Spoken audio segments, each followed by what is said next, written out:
Hello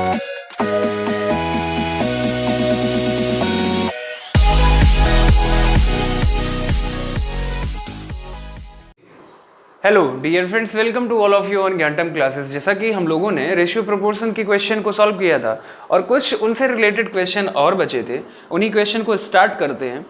सबसे पहला question लेते हैं, देखते हैं पहला क्वेश्चन क्या है। हाँ, कह रहा है कि 3 बोतलों में रखे मिश्रणों में दूध और पानी का अनुपात दिया गया है क्रमशः 4:3, 5:4 और 7:6। यदि तीनों बोतलों के मिश्रण को एक टब में मिला दिया जाए तो मिश्रण में दूध और पानी का अनुपात पूछा गया है। आपको 3 क्वांटिटी दी गई हैं, यानी कि 4 मिल्क है और वाटर है। एक है 4:3 के फॉर्म में, पहली। सेकंड में दिया है आपको 5:4 के फॉर्म में, एंड थर्ड में आपको दिया गया है 7:6 के फॉर्म में। और आपसे पूछा क्या गया है, आपसे केवल ये पूछा गया है कि इन तीनों यानी कि कोई 3 बाल्टियां मान लो, चाहे कुछ मान लो, 3 बोतलें दी हैं यहाँ पर, 3 बोतलें हैं और 3 बोतलों को एक टब में मिला दिया जाए। जब इन 3 बोतलों को आप टब में मिलाओगे तब आपसे मिल्क और वाटर का रेशियो पूछा गया है। यानी कि अगर आप यहां से देखोगे तो मिल्क और वाटर की क्वांटिटी कितनी है, 4 मिल्क है और 3 वाटर है, यानी कि टोटल क्वांटिटी है जो आपके पास वो 7 यूनिट्स है। अब आप यहां देखोगे जो मिल्क है यानी कि 4 यूनिट, केवल हम मिल्क की बात कर लेते हैं। मिल्क है 4 यूनिट और टोटल क्वांटिटी कितनी थी, 7, यानी कि 4/7 प्लस सेकेंड में देखेंगे तो कितना मिल्क है, 5, और टोटल क्वांटिटी कितनी है, 5 + 4 9, प्लस तीसरे में देखेंगे तो कितनी क्वांटिटी है मिल्क की, 7, और प्लस 7 अपॉन टोटल क्वांटिटी कितनी हुई, 13, यानी कि 7/13। अगर अब हम बात करेंगे तो अपनी टोटल मिल्क की क्वांटिटी कितनी आई, इन तीनों को ऐड कर देंगे, यानी कि मिल्क की क्वांटिटी आ जाएगी। अब देखते हैं हम वाटर अपना कितना है। वाटर यानी कि इसमें देखोगे तब 3 यूनिट, टोटल यूनिट कितने थे, 7 + 4 यूनिट, टोटल यूनिट कितने थे, 9, प्लस इसमें 6 यूनिट, टोटल यूनिट कितने थे, 13।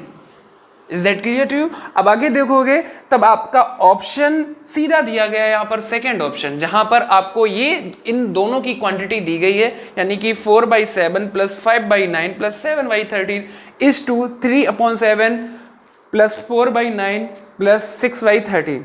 क्लियर है? ऑप्शन आपका दूसरा सही है। अगले क्वेश्चन की तरफ बढ़ते हैं। अगला क्वेश्चन क्या है कि कोई आभूषण है, यानी कि 12.5 ग्राम टोटल वेट दिया गया है आपको, जिसमें 2.5 ग्राम चांदी दी गई है और शेष कोई और धातु है, कोई भी अलग मटेरियल दिया होगा। शुद्ध चांदी तथा इस धातु का अनुपात आपसे पूछा गया है। अगर हम टोटल वेट यहां पर देखेंगे तब कितना है, 12.5 आभूषण है, यानी कि कोई एक आभूषण है जिसका टोटल वेट है 12.5 और जिसमें 2.5 शुद्ध चांदी दे दी गई है। अगर 2.5 चांदी इससे माइनस कर दोगे तो जो अलग धातु होगी, कोई भी धातु है, उसका वेट हमें यहाँ पे मिल जाएगा, यानी कि 12.5 से जब 2.5 माइनस करोगे तब ये कितना आ जाएगा, 10। यानी कि कोई धातु है जो 10 किलोग्राम या 10 यूनिट की है, सॉरी इसमें दिया गया 10 ग्राम है तो 10 ग्राम की है, और जो चांदी है वो 2.5 ग्राम्स की है। अब इसमें क्या कहा है, शुद्ध चांदी तथा इस धातु का अनुपात, शुद्ध चांदी अपने पास 2.5 है और धातु अपने पास 10 है, तब यहां से हम कह सकते हैं 2.5:10। पॉइंट खत्म करने के लिए 10 से मल्टीप्लाई दोनों संख्याओं में, यहाँ पॉइंट हो जाएगा खत्म, यानी कि 5 से 5 25 और 2, फिर 5 से 2 बार 10, यानी कि 1:4। क्लियर है?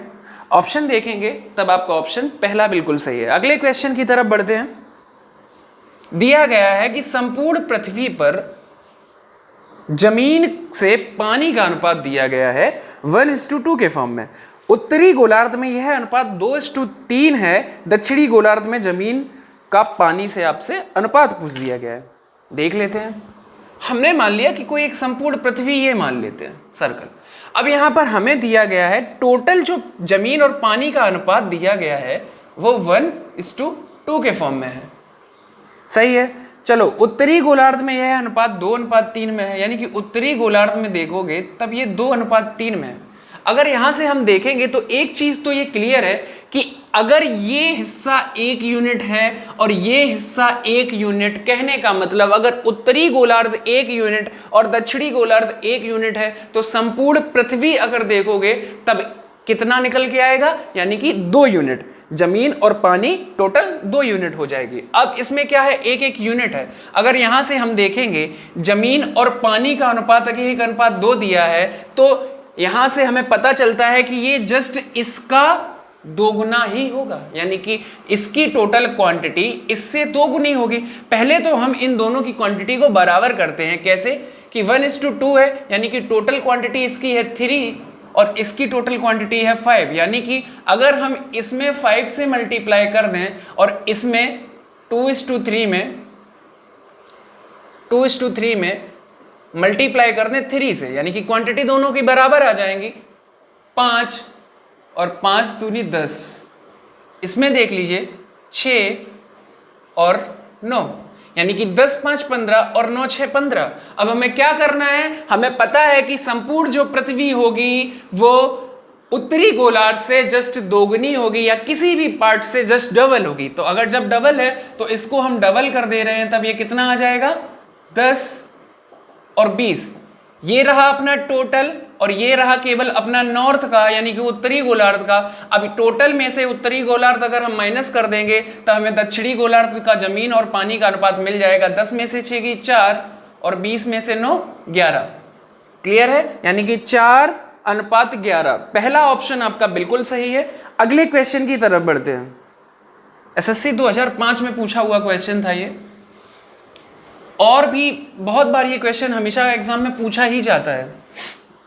जैसे अब अगला क्वेश्चन देखिए कि जितने समय में एक खरगोश 5 छलांग लगाता है उतनी देर में एक कुत्ता 3 छलांग लगाता है। क्वेश्चन को ध्यान से समझिएगा कि जितने समय में 5 छलांग लगाता है खरगोश उतने समय में कुत्ता लगाता है कितनी छलांग, 3 छलांग, यानी कि दोनों के समय बराबर है। दोनों समय बराबर लेते हैं लेकिन छलांग जो स्टेप्स हैं वो थोड़े से ज्यादा हैं और कम है। यानी कि अगर बात करें खरगोश की तो खरगोश लगाता है 5 छलांग और उतने ही समय में जो कुत्ता है वो डॉग कितनी छलांग लगाता है, 3। ये 5 स्टेप चल पाता होगा और ये 3 स्टेप चल लेता है। अब बाद में दिया क्या गया है, यदि कुत्ते की एक छलांग में तय की गई दूरी खरगोश की 3 छलांग में लगाई गई दूरी के बराबर है। कुत्ते की एक, यानी कि डॉग जब एक स्टेप चल पाता है, इसका एक स्टेप यानी कि 3 छलांग लगाई गई। खरगोश की 3 छलांग रैबिट की 3 स्टेप्स के बराबर है। रैबिट की 3 स्टेप्स के बराबर है। यहां से हम देख सकते हैं रैबिट अगर नीचे कर दो, डॉग अपॉन रैबिट, ये सबने समझने का तरीका है, 3/1। यहां से हम ये कह सकते हैं कि अगर डॉग जो है 3 यूनिट चल लेगा तो जो रैबिट है वो मात्र और मात्र 1 यूनिट चल पाएगा। क्लियर है, यानी कि ये एक छलांग में 3 यूनिट चल पाएगा और रैबिट केवल एक छलांग में, सॉरी डॉग एक छलांग में 3 यूनिट चल लेगा और जो रैबिट है वो 1 यूनिट चल पाएगा। यहां से अगर हम देखेंगे तो रैबिट 5 छलांग लगा रहा है, यानी कि 5 स्टेप चल रहा है। एक छलांग में 1 यूनिट तो 5 छलांग में 5 यूनिट, सही है ना। अब इसने 3 डॉग जब 3 चल रहा है, यानी कि एक बार में कितना चल रहा है, तो 3, तो 3 बार में 9। क्लियर है, यानी कि यहां से अगर आप देखोगे तो ये कितना आया, 5:9। और आपसे पूछा क्या गया था, कुत्ते और खरगोश की चालों का अनुपात पूछा गया था, यानी कुत्ते और खरगोश की चालों का अनुपात पूछा गया था। पहले डॉग और फिर रैबिट पूछा गया, तो यानी कि 9:5 देखोगे तब आपका ऑप्शन सेकंड बिल्कुल सही है। नेक्स्ट क्वेश्चन की तरफ बढ़ते हैं। अगला क्वेश्चन पढ़िए कि एक व्यक्ति है, 4 जोड़ी काले मोजे और कुछ जोड़े ब्राउन मोजे का ऑर्डर देता है। काले जोड़े का मूल्य ब्राउन जोड़े के मूल्य से 2 गुना है। बिल बनाते समय क्लर्क ने गलती से काले और ब्राउन जोड़ों की संख्या बदल दी, जिसमें बिल में 50% की वृद्धि हो गई। मौलिक ऑर्डर में काले और ब्राउन मोजों की जोड़ी का अनुपात क्या है। क्वेश्चन को पढ़ते जाइए और पढ़ते जितना पूछा जाए उसके अनुसार चलते जाइए। क्वेश्चन जैसे देखिए कि एक व्यक्ति 4 जोड़ी काले मोजे, यहां पर अगर हम देखेंगे तो ब्लैक और ब्राउन, दो टाइप के मोजे हैं, जहां पर 4 जोड़ी काले मोजे, यानी कि अगर ब्लैक देखें तो 4 जोड़ी हैं, और जो कुछ ब्राउन मोजे हैं हमें उनकी संख्या नहीं दी गई, नहीं संख्या दी गई, अपने अनुसार कुछ भी मान लीजिए, यहां पर हमने मान लिया x, आप p भी मान सकते हो अगर x से एलर्जी है। अब आगे देखते हैं कि काले जोड़े का मूल्य ब्राउन जोड़े के मूल्य का दोगुना है, यानी कि ब्राउन जोड़े का दोगुना है। अगर हमने कहा कि इसका 1 यूनिट होगा पैसा, तो ब्लैक मोजे का कितना हो जाएगा, 2 यूनिट। यहां से बात हो गई सिद्ध कि काले जोड़े का मूल्य ब्राउन जोड़े से दोगुना है, इससे ये दोगुना हो गया। अब आगे बात करते हैं, क्या कहा है, बिल बनाते समय क्लर्क ने गलती से काले और ब्राउन जोड़ों की संख्या आपस में बदल दी, जिससे बिल में 50% की वृद्धि हुई। अब यहां से हम देखेंगे बिल में 50% की वृद्धि हुई, बिल में 50% की वृद्धि हुई, कहने का मतलब अगर पहले बिल 100 यूनिट बन रहा था, अब बिल कितना बन रहा है, 50 यूनिट ज्यादा, यानी कि 150 यूनिट। हम यहां से कह सकते हैं 50 से 2 बार और 50 दिया 150, यानी कि पहले बिल बन रहा था 2 यूनिट का, अब बिल बन रहा है 3 यूनिट का, फर्क आ गया 1 यूनिट का। सीधे भी कह सकते हैं कि 50% बराबर, हमें फ्रैक्शन वैल्यू पता है 1/2, यानी कि जब 2 में 1 की वृद्धि हो जाएगी या 2 में 50% की वृद्धि हो जाएगी, तब संख्या हो जाती है 2 से 3। ओरली ये सब चीजें करनी चाहिए। अब आते हैं क्वेश्चन पे, बिल बनाते समय क्लर्क ने गलती से काले और ब्राउन जोड़ों की संख्या परस्पर बदल दी। अगर संख्या बदल दी तो पहले हम ये देख लेते हैं कि अपना बिल कितना बन रहा था। पहले जब संख्याओं की अदला बदली नहीं की गई थी तब कितना बिल बना था, यानी कि पहले देखेंगे तो 4 जब ब्लैक मोजे थे, अगर 2 यूनिट के हिसाब से है तो टोटल पैसा बनता 8 यूनिट, और यहां पर प्लस x टोटल था, और यहां पर एक जो यूनिट में पैसा था, यहां पे इसका मल्टीप्लाई कर दोगे तब 8 + x। यहां से हमने पाया 8 + x का पहले टोटल बिल बना था। अब जब बाद में देखेंगे, बाद में उसने क्या कहा, संख्याओं की अदला बदली कर दी गई, संख्याओं की अदला बदली कर दी।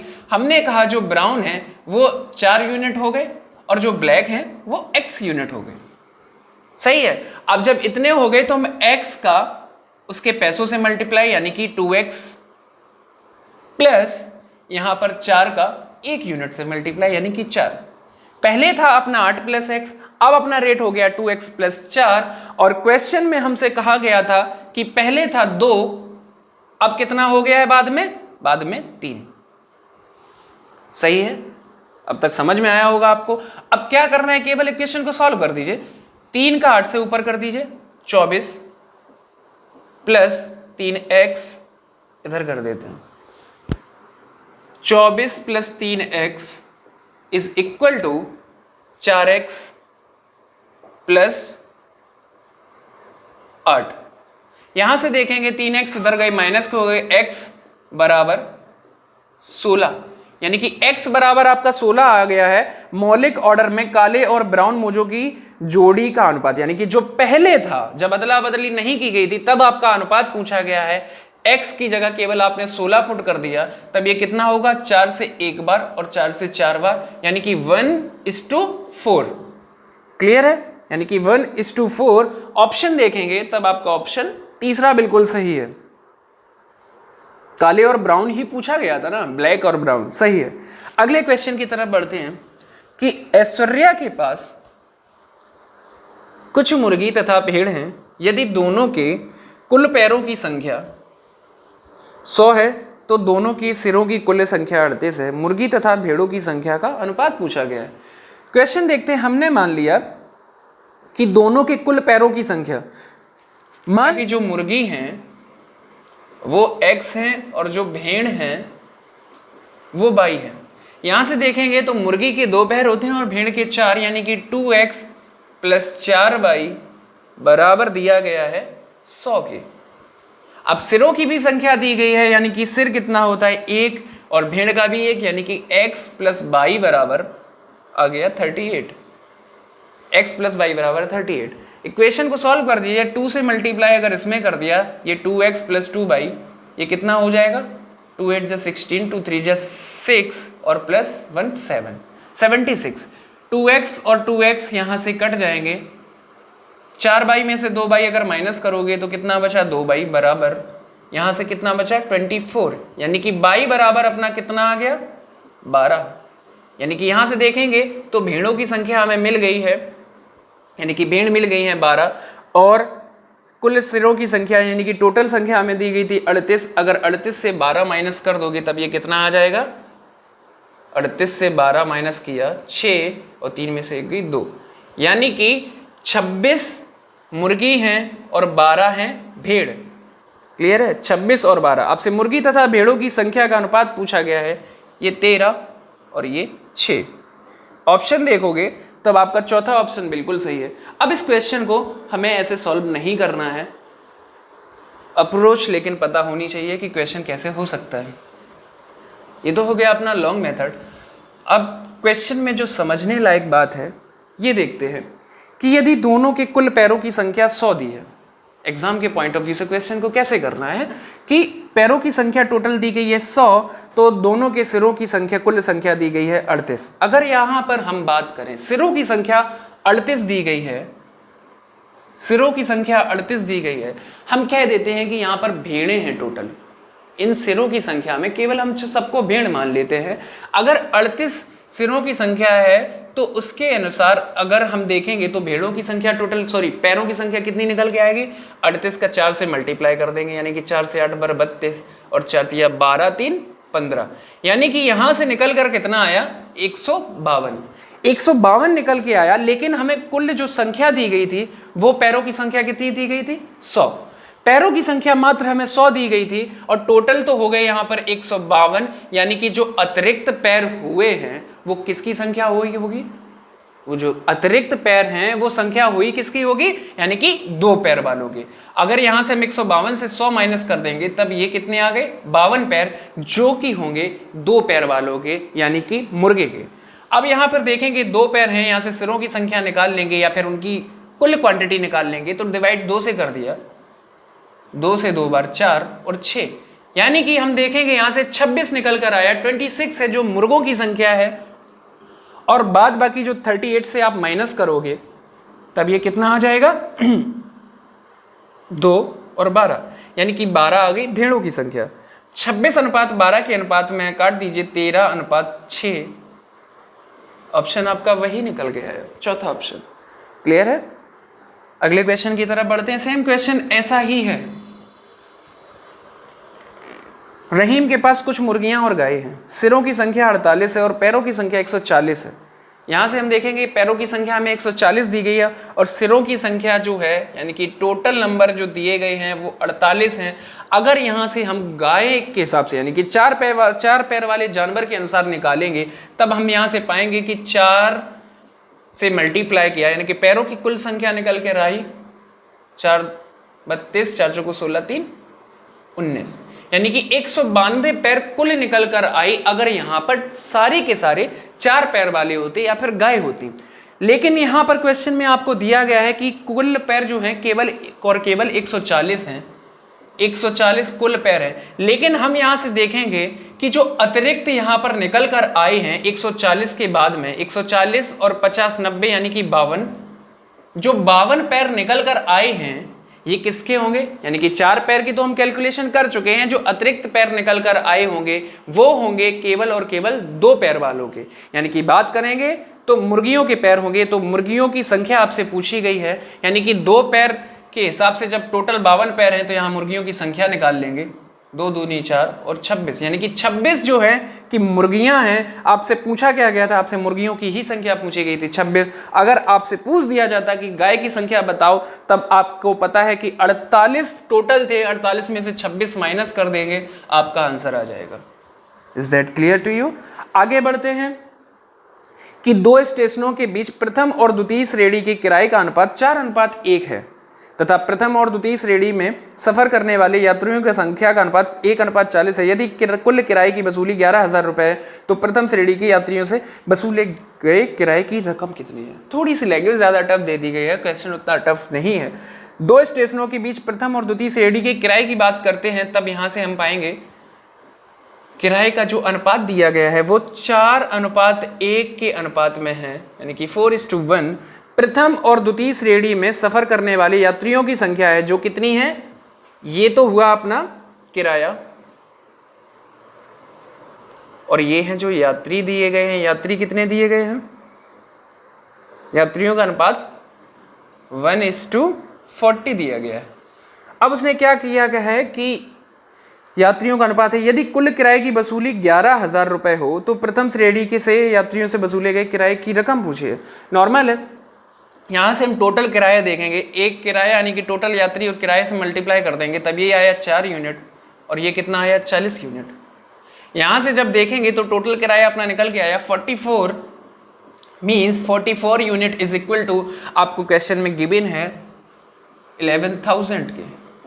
यहाँ से आप देखोगे तो 11 से 4 बार, अब यहाँ कितना बचा है 1,000, 4 से 2 बार 8 और 5 यानी कि 250, यानी कि 1 यूनिट इज इक्वल टू 250 के है। आपसे पूछा गया है प्रथम श्रेणी के यात्रियों से वसूले गए किराए की बात, यानी कि आपसे किराया पूछा गया है प्रथम श्रेणी वाले के, यानी कि आपसे 4 यूनिट की वैल्यू पूछी गई। जब आपसे 4 यूनिट की वैल्यू पूछी है, आपको 1 यूनिट बराबर पता है, आप यहाँ से कह सकते हो 4 यूनिट बराबर 250 मल्टीप्लाई 4 से कर दीजिए, ये कितना आ जाएगा 1000।